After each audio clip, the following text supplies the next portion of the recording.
British weather is famously indecisive: drizzle, gray skies, and the odd apologetic sunbeam. It's a running joke, a national pastime, and a source of endless small talk. We're a nation that expects the unexpected, but only within a narrow, soggy range. We're used to mild discomfort, not headline-making cold. A bit of rain, a chilly breeze, nothing that can't be handled with a sturdy brolly and a cup of tea. So when forecasters warned of a polar vortex, it sounded more Hollywood than Hyde Park. The phrase conjured images of disaster movies, not the daily commute. This was Arctic air, pure and undiluted, barreling straight for London. The kind of cold that bites, not just nips. The city, which panics at a dusting of snow, was about to face a Siberian winter. Suddenly, the idea of snow days lost its charm. It felt profoundly un-British. Our homes aren't built for this, and our weather chat is meant to be harmless. Drafty windows and thin walls offered little protection. Suddenly, "Bit nippy out, isn't it?" was replaced by real concern. The cold was no longer a punchline, but a genuine worry. The city braced itself. Tinned soup, thermal underwear, and toilet paper vanished from shelves. Even the most stoic Londoners joined the rush. News anchors gave advice on lagging pipes and checking on elderly neighbors, as if we'd slipped back to the 1950s. Community spirit was suddenly in fashion again. The polar vortex was coming, and for once, British weather was no joke. The city's usual bravado faded in the face of the forecast. London was about to find out just how unprepared it was for a real winter. Pipes froze, pavements turned treacherous, and gritters worked overtime. The usual grumbling gave way to a nervous, collective anticipation. People checked their phones for updates, hoping for a miracle change in the forecast. People bulk bought supplies, preparing for a siege. Even the most skeptical couldn't ignore the warnings. The city held its breath, waiting for the cold to strike. Streets emptied early, and the usual buzz faded into a tense quiet.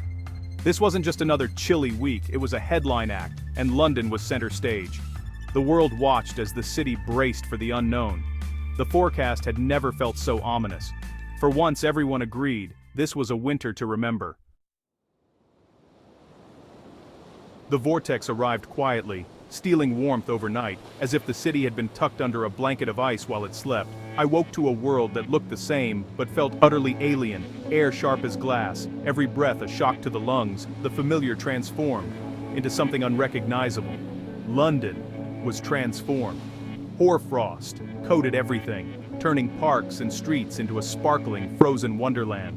The Thames crawled under ghostly mist, its surface blurred and mysterious, as if hiding secrets beneath the ice.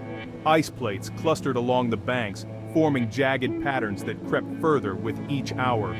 The city was flash frozen, eerily beautiful, but hostile.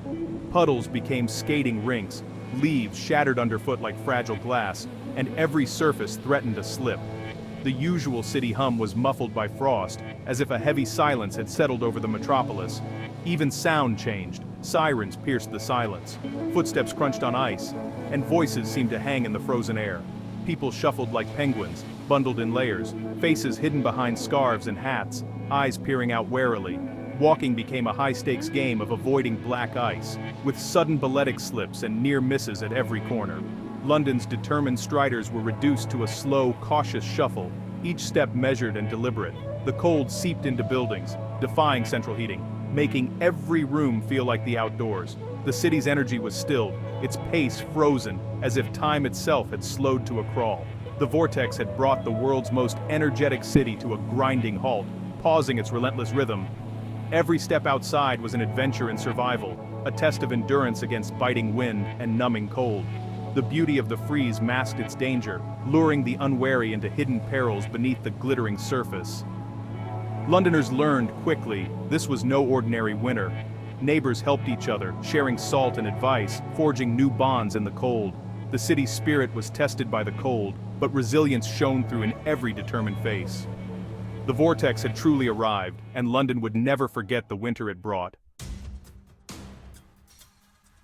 London thrives on movement. Its heartbeat is the constant flow of people, buses, trains, and cars weaving through its ancient streets. Its transport network is the city's lifeblood, pumping energy and life into every corner, every hour of the day. But when the polar vortex struck, it froze that lifeblood solid. plunging the city into unprecedented chaos and confusion. The underground's overground sections were the first to fail. Points froze solid, tracks cracked under the pressure, and entire lines ground to a halt, leaving thousands stranded. Buses skidded helplessly on icy roads, engines coughed and refused to start, and bus shelters became makeshift outposts for shivering crowds waiting for help that never came. Cars crawled through the streets at a snail's pace, drivers peering through frosted windscreens, desperately scraping away ice just to see a few feet ahead. The usual city noise faded, replaced by a tense, uneasy quiet that settled over the city like a heavy blanket. National rail services gave up entirely. Frozen points and iced power lines brought everything to a standstill, leaving trains marooned on the tracks. Major stations became silent, echoing halls filled with stranded commuters, their eyes fixed on departure boards that were a sea of canceled and delayed. Journeys that once took minutes now stretched into hours, if they happened at all, as people checked their phones, in vain for updates. People walked for miles, bundled like Arctic explorers, braving the biting wind and snow, determined to reach work or home, no matter what. The sight was both absurd and inspiring, a testament to Londoners' stubbornness and resilience, and a stark reminder of the city's underlying fragility. The Vortex exposed just how little it takes to bring a mighty city like London to a grinding halt, revealing the vulnerability beneath the surface. The great machine had seized up completely, leaving London frozen in time, waiting for the thaw. Closing schools is never easy, but the polar vortex made it inevitable. Victorian school buildings, beautiful but drafty, became refrigerators as boilers failed and pipes froze. Parents felt relief, no perilous journeys, but also panic, scrambling for childcare and negotiating with employers. Offices emptied further as parents stayed home. Children, of course, were thrilled. Parks filled with snowmen and laughter, a rare joy in the crisis. But the closures revealed deeper issues. For many, school is warmth, safety, and a hot meal. Vulnerable families were left struggling. Community centers and local authorities rushed to set up emergency hubs for food and warmth. The empty schools stood as stark reminders of how interconnected the city's services are. The freeze exposed hidden vulnerabilities. The crisis was about more than missed lessons. It was about survival. The city's fabric was stretched thin. We take electricity and water for granted, until they fail. The cold strained the power grid as everyone cranked up the heat. Rolling blackouts swept the city. One moment you basked in warmth, the next you shivered in darkness. Silence replaced the hum of modern life, a jarring reminder of our dependence on invisible systems. Water mains froze deep underground, pipes burst, and emergency plumbers became heroes. Streets flooded, kitchens turned into ice rinks, and water companies pleaded for restraint. The real heroes were the engineers and repair crews, braving the cold to keep the city running. They worked through the night, fixing burst mains and downed lines under floodlights and steam. Their grit kept London's heart beating. The freeze revealed just how fragile our comforts are. The city's survival depended on unseen hands. The battle to keep the lights on was relentless. For most, the fight against the vortex happened at home. British houses, built for drizzle not deep freeze, became battlegrounds against the cold. Boilers were revered, every draft a threat. People layered up, rediscovered hot water bottles, and huddled in the warmest room. Power cuts forced families to unplug and reconnect. Board games, books, and stories replaced screens. For some, it was a return to cozy togetherness. For others, it was hardship.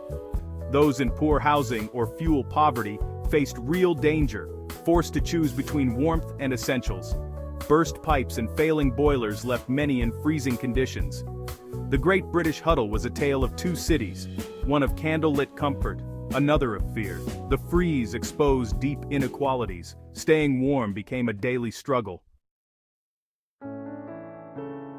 Crisis revealed London's true character, a city with a warm heart beneath its chilly exterior. Neighbors checked on each other, especially the vulnerable. Four-wheel drive owners ferried supplies and commuters. Volunteers cleared ice, shared hot drinks, and opened community centers as warm banks.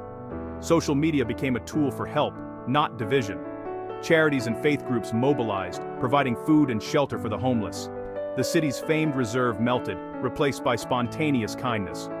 The official response lagged, but the human response was immediate and effective. The freeze reminded Londoners they were a community, not just individuals. In the coldest days, the city's greatest strength was its people. As the thaw began, London took stock. The vortex exposed critical weaknesses. Our infrastructure isn't built for extremes. Transport, energy, and housing all failed the test. We need investment in heated rail points, better insulation, and robust emergency plans. Housing must be retrofitted for warmth. This is about health, not just comfort. The community response outpaced the official one, showing the power of local action. Future planning must empower neighborhoods, not just rely on bureaucracy. The city's resilience depends on its people as much as its systems. The freeze was a wake-up call for real change. London must learn, adapt, and prepare. The 2020 Saturn Dai Sunsamadi Blind 10 Fee.